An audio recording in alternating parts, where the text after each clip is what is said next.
It's time for a death battle! Rewritten. Sanchez, Chainsaw Man's head of Tokyo Public Safety. Chosen undead, the accursed god killer from Dark Souls. Is an unparalleled inventor, always ready to face even the squanchiest of alien foes. He's got your usuals: laser gun, invisibility belt, shrink ray, cyborg implants, the works. As well as some weirder things, like a Mr. Meeseeks box, which can summon an infinite number of irritating temporary life forms that will work tirelessly to accomplish a given task. Or a series of android decoys that are so perfectly created, they don't even realize they're... Gadgets can erase your memories, manipulate and travel through time. He can even inject you with his own genetic info and instantly chest burst a clone of himself from inside you. Travel the universe in the Space Cruiser. Powered by a microverse under the hood, this compact starship comes equipped with laser cannons, a fishing line that can tow a solar system, the portal gun. My scans indicate it creates holes through all aspects of space-time, allowing Rick to travel anywhere in the multiverse. It sounds exhausting. It can do more than that. It can slice you in half, set up traps. He is. Just touching the hem of his coat can activate his energy shield or even induce instant death. Yes, instant. No, it isn't explained why. Though considering this reaction, it's likely a chemical released through the coat's line. He's dodged an orbital space laser from just a few feet away. He's so smart, he figured out he's in a TV show. Yep, really. Perhaps most mysterious is Operation Phoenix, a series of clone bodies that his consciousness can be uploaded to upon his death. Despite eventually taking it offline, his mind is still connected to every other Operation Phoenix across the multiverse, giving him an infinite number of extra lives. His devices can destroy the Earth, the universe, even numerous alternate timelines. He actually did that just to manipulate the stock market. Sure, for her position, you'd expect her to know how to defend herself. Martial arts here, swordplay there, but devil hunters like Makima become real threats when they make contracts with devils. She can call death upon anyone she chooses through a complicated ritual and even survive being shot through the head. Makima can exert absolute mental control over any creature she views as inferior to her, which is basically everyone. People, animals, even other devils become puppets under her command.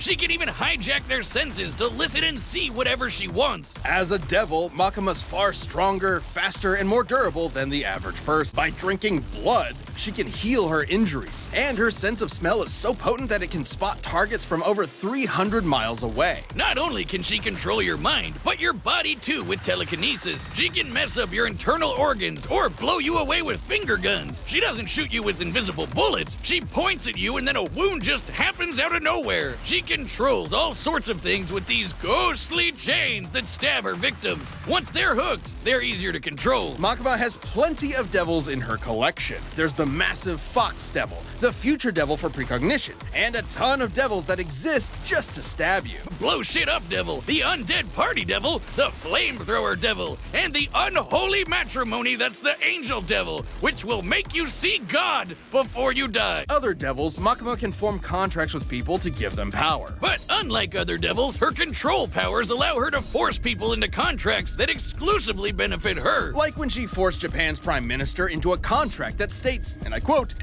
any attack made on her will be changed into appropriate illnesses or accidents among Japanese citizens. The verbiage of Makima's contract is worded specifically so that she quickly heals from any damage that is perceived to be an attack, transferring said damage to some poor random citizen of Japan. Stronger than devils like the bomb devil, who can easily blow up buildings, or the typhoon devil, which made city-spanning storms. And while fighting the gun devil fragment, this large behemoth moved over 300 miles in a few seconds. She was pretty much unbeatable.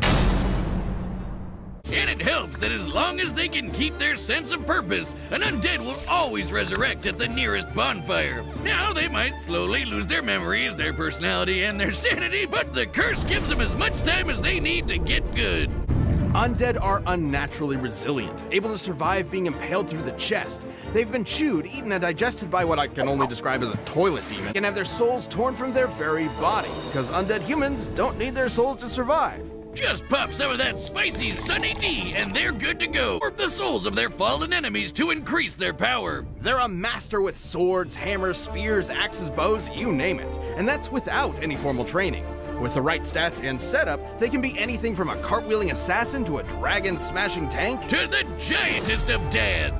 Smo's Great Hammer is a ginormous mallet the size of a sedan. Based on its size and likely bronze composition, it'd have to weigh over 100 tons. A lot like Goff's Great Bow, which can shoot pillar-sized arrows and one-shot dragons out of the sky. Moonlight Great Sword. This baby's a universe-hopping anomaly that can fire powerful sword beams. The chosen undead has learned magic from the greatest practitioners in the world. They can create shockwaves, form defensive barriers, reflect damage, throw balls of flame, control minds, fire magical crystal spears, turn invisible, and toss bolts of sunlight strong enough to peel the stone scales off of mortal dragons. So their pool of magic is pretty limited. So if it comes down to it, they can shut off all magic in the vicinity with the miracle Vow of Silence, preventing anyone from speaking any spells aloud, including themselves. Other similarly powerful undead across time are swift enough to dodge lightning and even light itself.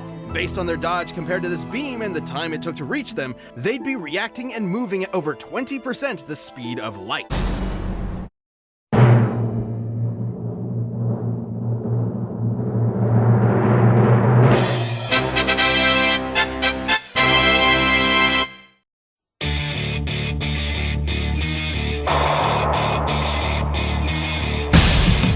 While fighting the Gun Devil Fragment, this large behemoth moved over 300 miles in a few seconds. Other similarly powerful undead across time are swift enough to dodge lightning and even light itself. Based on their dodge compared to this beam and the time it took to reach them, they'd be reacting and moving at over 20% the speed of light.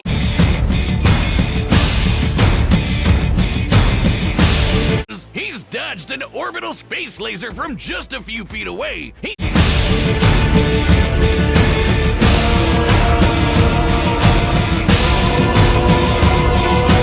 Or the Typhoon Devil, which made city-spanning storms. Chosen undead sustaining the first flame with their soul was insanely impressive.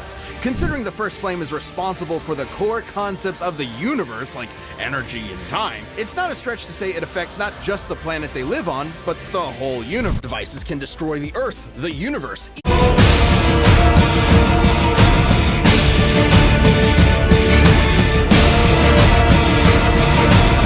The chosen undead has learned magic from the greatest practitioners in the world. Reflect damage, throw balls of flame, control minds.